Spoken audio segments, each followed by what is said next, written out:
et à tous et bienvenue dans Label Sénégal, votre nouvelle émission sur la RTS2. Désormais, nous nous retrouvons chaque mois pour vous parler du meilleur du Made in Sénégal. Au sommaire de ce numéro, nous vous proposons un reportage dans le secteur du mobilier en bois au Sénégal avec les professionnels installés tout au long du canal 4 de la Gueule Tapée. Nous irons ensuite à la rencontre de Madame Joëlle Le Bussy, directrice de la galerie Arte. Et avant de terminer, nous allons visiter les ateliers de la dite galerie et recevoir notre invité du mois. Il s'agit du directeur général de l'ASEPEX, l'agence de promotion des exportations du Sénégal, le docteur Malick Diop.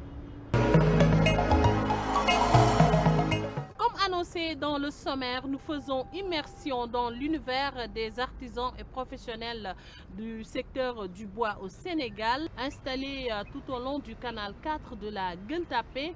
Ils sont très souvent confrontés à des contraintes liées notamment à l'accès à la matière première, mais ils peinent également à commercialiser leurs œuvres comme il faut. Canal 4 de la Gueule Tapée, ces meubles exposés par le groupement des artisans et vendeurs ne passent pas inaperçus.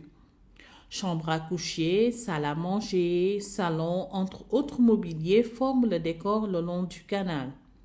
Des meubles en bois d'origine diverses, mais parfois difficiles à acquérir selon les professionnels du secteur.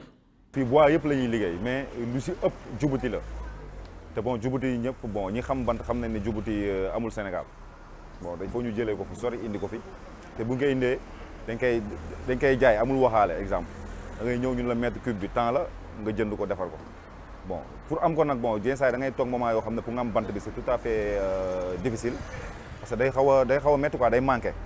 Bon parce que Sénégal boo xoolee ñiy jënd meuble yëpp bu si ñëw jubuti ngay laaj ndax jubuti la wala du jubuti te jubuti moom amul fi Sénégal fii ay bois rouge ay dimb ay fraqué genre yooyu ñoo fi am waaw te yii nag dañ koy jëlee fi sori te ni ñu koy amee tamit du yëpp benn la daa am ay premier choix jubuti bi daa am ay premier choix bant bu baax ak bu xam nga waaw daa am ay différence daal. Cette difficulté notée dans l'accès à la matière première impacte le prix jugé cher par certains clients. Clients yi bu ñu ñëwee dañ naan dafa cher loolu problème la donc dafa cher ba pare te bu ñu demee si importé bi ñun bu ñu la waxee exemple 1 million wala 800 000 wala 900 000 ñoom bu ñu demee si importé mën nañu ko jëndee 2 millions da leen koy jaral. Au-delà de ces mots, ces artisans peinent toujours à accéder au marché public de l'État malgré les mesures annoncées en 2014 par le président de la République pour leur octroyer les 15% de la commande publique de l'État. balaa marché ba nga ci marché bi fi muy jaar yoon yi muy jaar yëpp balaa ma seet doo ko jël ndax tey bu leen koy jox bureau boo xam ne gàtt ngi def 60 000 ci liggéey bi ci gàttal pour jox la kii rek ñu joxee la ko loo xam ne yow daanaka du weesu 65 000 wala 70 000 nga war a toog it lu yàgg doo jot ci xaalis boobu mu jaar ci loxo nii jaar ci loxo bi niñ koy defee Sénégal ñu ngi jël ay loi ñu ngi jël ay yu bare bay daan ñu ngi koy def mais yoon yu war a jaar pour ñi ci war a jot ci yoon yooyu mooy bu dee gàllankoor. Pour ces professionnels du bois, les pistes de solutions pourraient commencer déjà par la consommation locale, car des efforts sont notés dans la finition des meubles depuis quelques années. bu njëkk ba ni ñu doon liggéey ak léegi bokkul te système bi bon ku xam aduna xam ne aduna day avancé mais aduna adhéré wul. sa finition yi ngay gis ni du ay loxo ñoo koy finir ak yooyu non ay machines ñoo def finition yi tout moo waral nga gis fin bi nii gis ni muy setee xam nga mu mel na glace parce que da ngay gis sa bopp da ngay gis muy briller loolu moo koy indi parce que il faut nga am matos bu baax. gis ne liggéey am na ay changement liggéey bi gën nañ koo améliorer gën nañ koo baaxal ba mu baax mais gàllankoor yi daal mooy mën na weesu fii meuble kese du liggéey ci liggéey yu menuiserie am na yeneen yoo xam ne war nañ cee mën a taxaw te buñ ci taxawee. Ce bond qualitatif perçu dans la création de ces objets est d'ailleurs salué par les clients. léegi booy xool liggéey bi gars yi dañ ko gën a jox gëddam dañ ko gën a jox ak xam nga fii lu ñu war a finir dañ koy finir xam nga macha allah daal jox nañ ko ak xam daal quoi. bant yi xanaa vernis rek ngay defaat. En dépit de toutes ces difficultés notées dans ce secteur, certains artisans et autres créateurs gardent le cap tout en creusant le sillon qui les mènera au succès.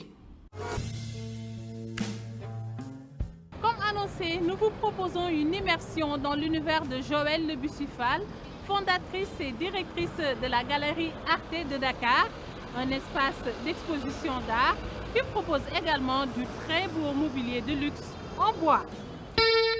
En plein centre-ville de Dakar, sur l'avenue Abdoulaye Fadiga, l'enseigne de la Galerie Arte ne passe pas inaperçue. Dans la galerie tenue par Joëlle Le Bussy-Fall, on y retrouve une large palette de mobilier et d'objets d'art, tout aussi authentiques les uns que les autres, mais avec une touche particulière. J'adore les patchworks de bois qui rappellent souvent les motifs géométriques Kassai du Congo ou bien les motifs qu'on rencontre au Mali, sur les Bogolans. Et j'aime bien, si vous voulez, faire des motifs de consonance africaine sur les meubles. Mais j'ai également une collection qui est inspirée de Mondrian. Mondrian qui était en fait un grand peintre au début du XXe siècle en Europe. Et j'utilise, si vous voulez, son design qui est très spécifique et très géométrique. Je m'inspire de son design pour justement pouvoir placer les bois précieux d'Afrique.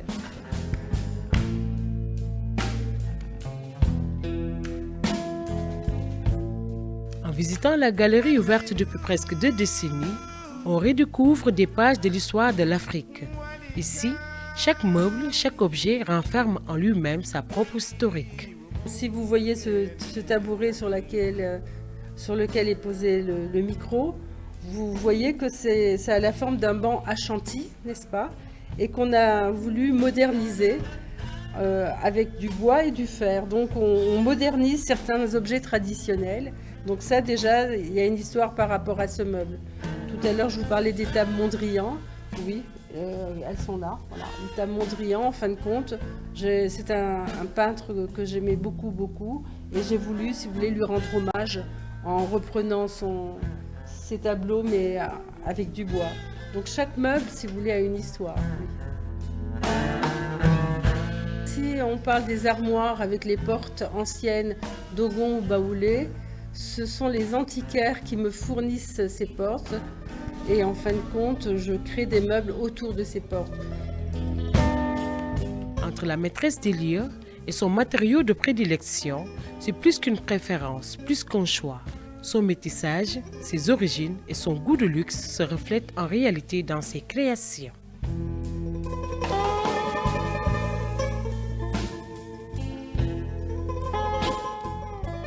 Quand j'ai commencé à vouloir créer avec des artisans locaux des meubles originaux avec des jolis bois. Donc on peut dire que ça a été une passion qui est venue. C'est vrai que mes parents, quand j'étais petite, avaient de très beaux meubles, collectionnaient les tableaux et peut-être qu'en fait ça m'est venu de là.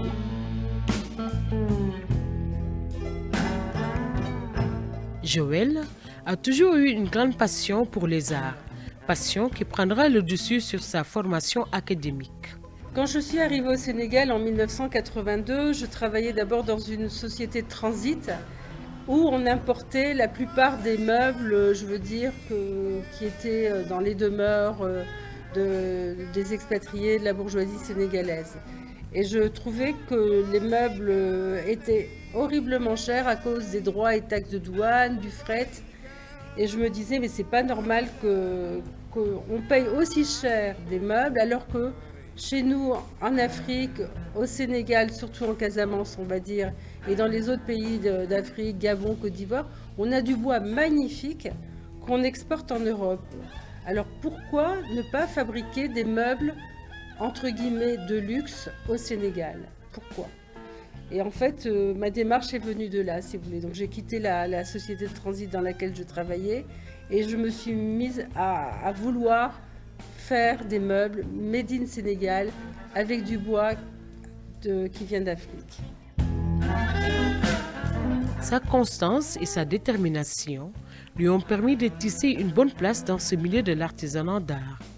Decon l'a même surnommée la reine du meuble de luxe au Sénégal, surnom qu'elle porte avec beaucoup d'humilité. En tous les cas, je fais des efforts, certainement pour pouvoir valoriser les meubles, les montrer.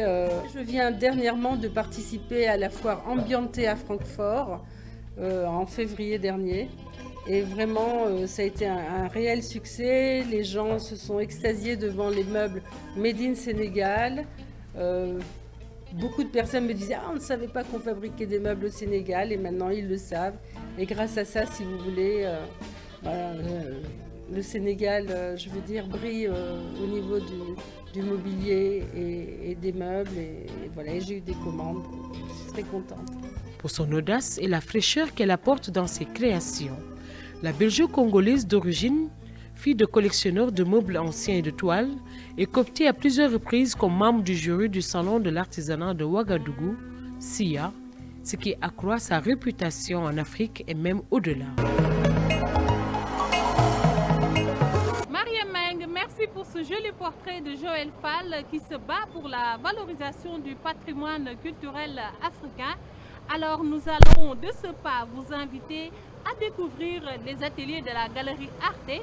Je vous invite à nous suivre.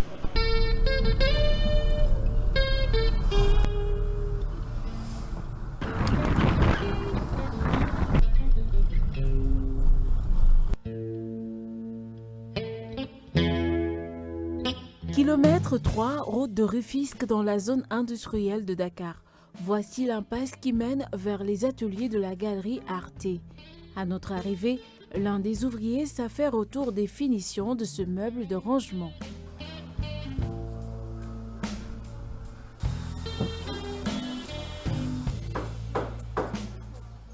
Quelque part, et le chef de l'atelier nous accueille.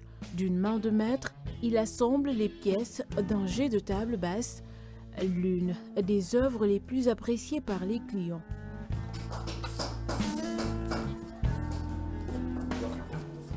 Ici, le travail s'effectue à la chaîne pour aller plus vite. Quand elle programme, elle me le remet. Elle me remet le programme et je distribue ça dans mon personnel que je gère. Donc, chacun a son programme, je lui donne son programme et je lui surveille. De temps en temps, je viens, je contrôle ce qu'il fait. Tout est presque fait à la main, un savoir-faire ancestral hérité des anciens originaires de la région sud du Sénégal, la verte Casamance.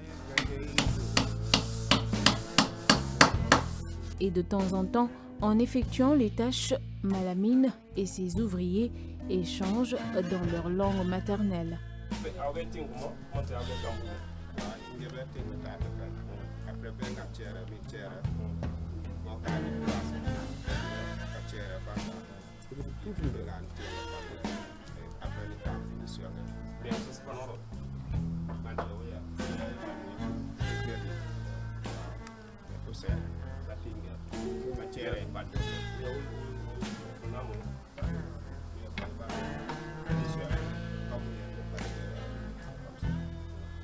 Dans cette cour de création sortent plusieurs objets d'art caractérisés par un mélange exquis de bois naturel.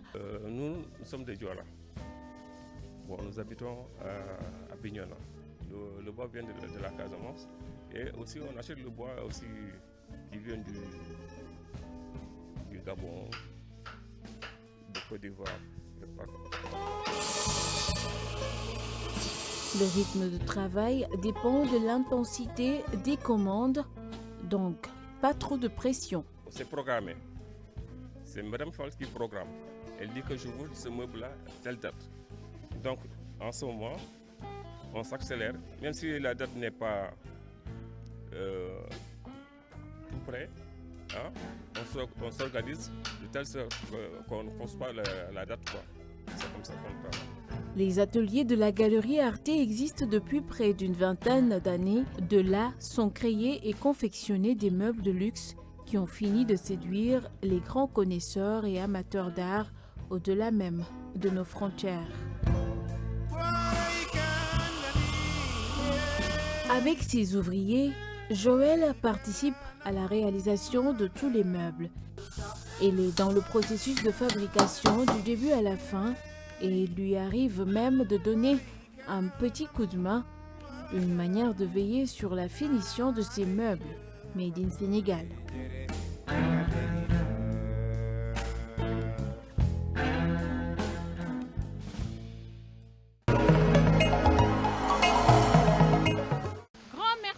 Philomène Constance Boye pour cette visite guidée des ateliers de la Galerie Arte.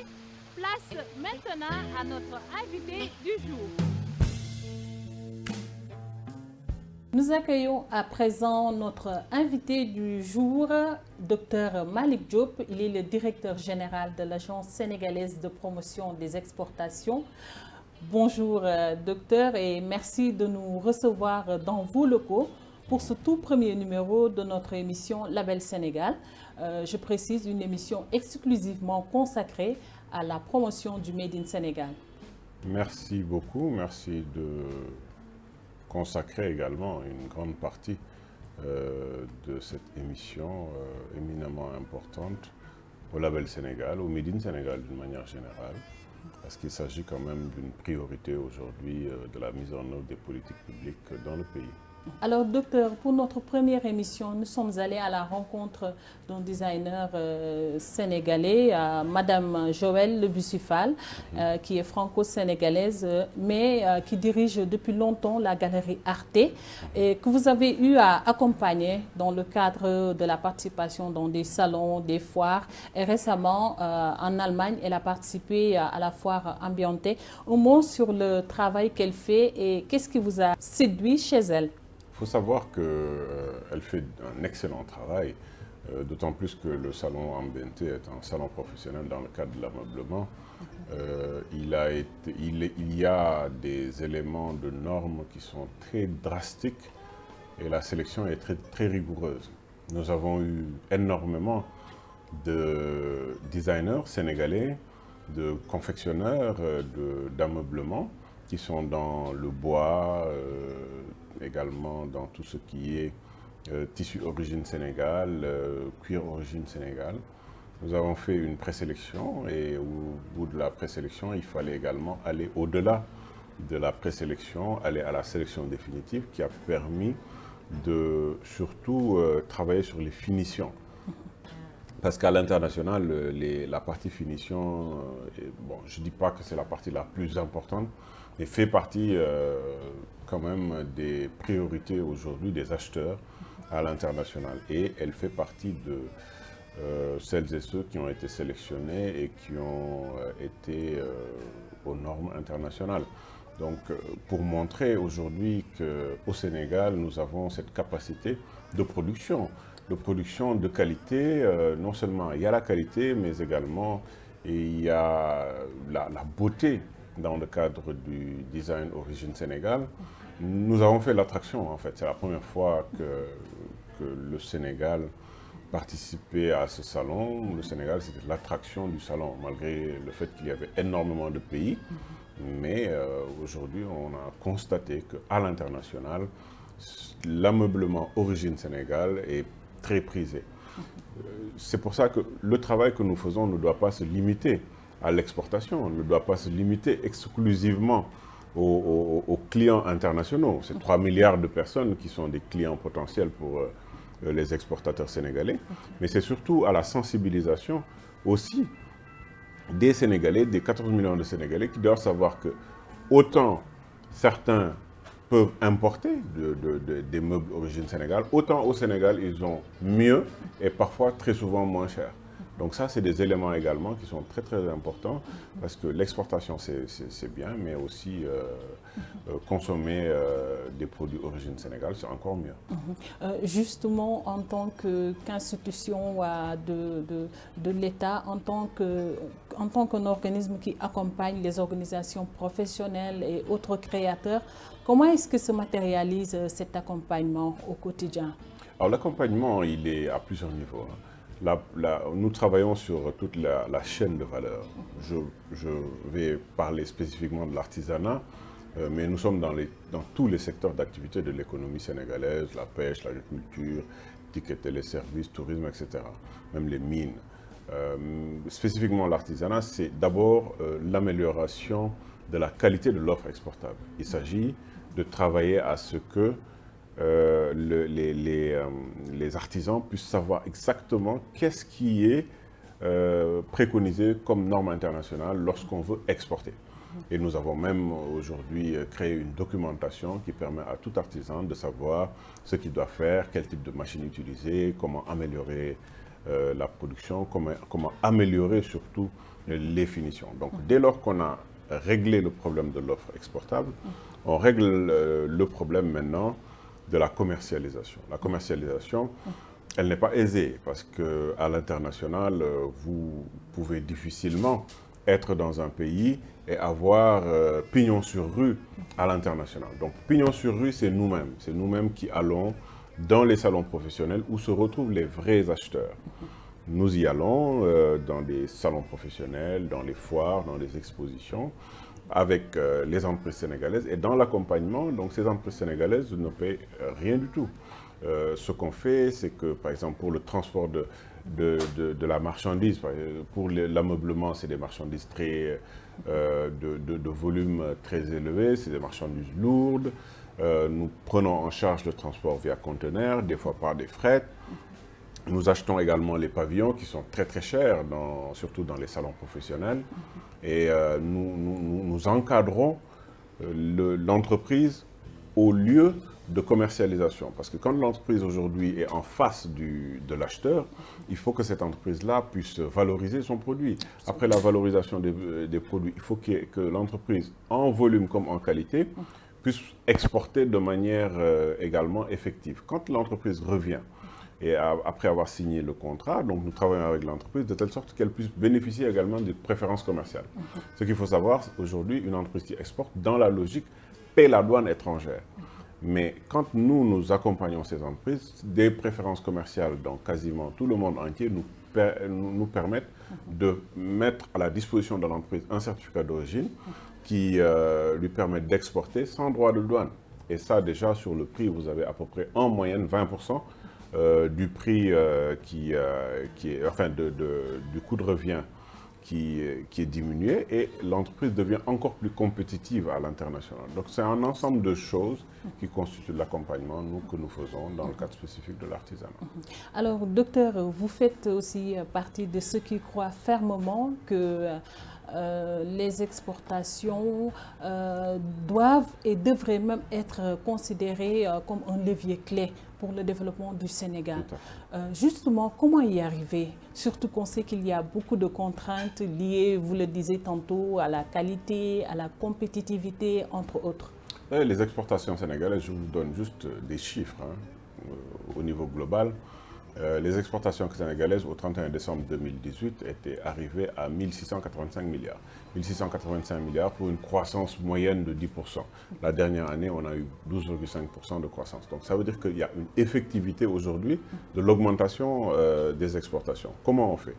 D'abord, il y a l'accompagnement des entreprises sénégalaises pour que les entreprises sénégalaises puissent y croire, puissent être également opérationnalisées à l'export.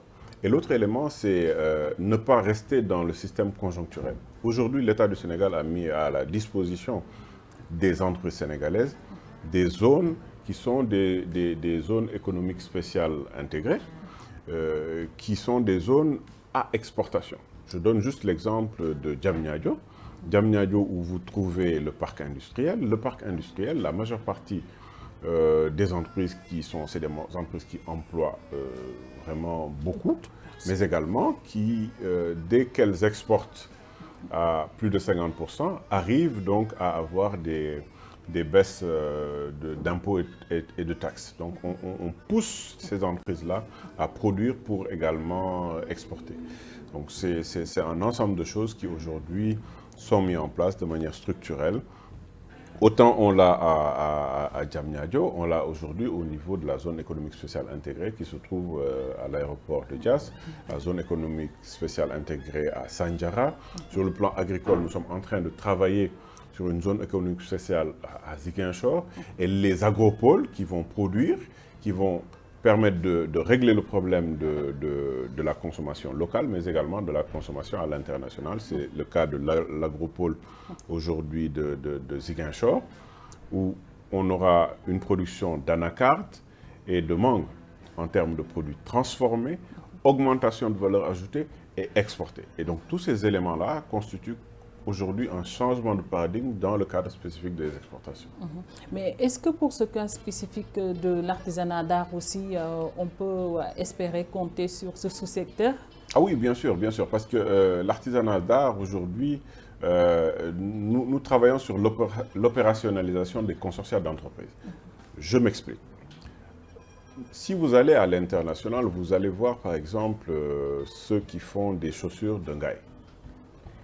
Il y a des centaines et des centaines d'artisans qui font la même chose au même endroit avec les mêmes produits. À l'international, vous voyez aujourd'hui des commandes très importantes en volume. Un seul artisan ne peut pas régler le problème. Absolument. De quoi il s'agit aujourd'hui? L'opérationnalisation de consortia, c'est nous aujourd'hui qui encadrons ces entreprises pour que ces entreprises se regroupent et déjà des demandes qui sont des demandes qui sont les mêmes. Nous travaillons sur les normes et ces entreprises-là vont produire en quantité et en quantité suffisante et en qualité aux normes internationales. Et c'est ça aujourd'hui qui va nous permettre d'exporter sans problème dans le cadre de l'artisanat. Peut-être un dernier mot par rapport à cette émission, Label Sénégal. Je pense qu'aujourd'hui, il y a beaucoup d'émissions qui se font au niveau des différentes chaînes, mais le fait de travailler sur le Label Sénégal, c'est extraordinaire. En tout cas, pour nous, le Label Sénégal est une priorité. Nous savons que ce qui se fait au Sénégal, c'est extraordinaire. Artisanat, textile, la pêche, l'agriculture, les TIC et téléservices. Aujourd'hui, même les logiciels origine Sénégal sont meilleurs que beaucoup d'autres logiciels à l'étranger. Mais comment faire pour que la cible qui est constituée par les consommateurs sénégalais soit au courant de ça? Je pense que ces émissions-là pourront permettre effectivement de mieux savoir ce qui se fait au Sénégal, ce qui se produit au Sénégal, quelle est la réalité des faits de la production sénégalaise, aller également vers les lieux de production pour que les Sénégalais sachent comment ça se fait. Et ça, c'est quelque chose d'extraordinaire. Moi, vraiment, je vous félicite pour ça et je vous encourage à continuer parce qu'il y a beaucoup d'émissions, mais une émission d'une qualité pareille, c'est très, très rare. Alors, docteur Malick Diop, merci beaucoup pour toutes ces informations. Je rappelle que vous êtes le directeur général de l'ASEPEX, l'Agence sénégalaise de promotion des exportations. Alors, chers téléspectateurs, merci également à vous. Ainsi, donc, nous allons boucler ce premier numéro de Label Sénégal. Le docteur Malick Diop était notre invité du jour. Merci également à tous ceux qui ont participé à la réalisation de cette émission, l'équipe technique, mais également à tous ceux qui nous accompagnent dans l'habillement, dans le maquillage et tout. Nous vous donnons rendez-vous donc dans un mois pour un autre numéro de Label Sénégal à la découverte des créateurs qui ont du talent et qui font la fierté du Made in Sénégal.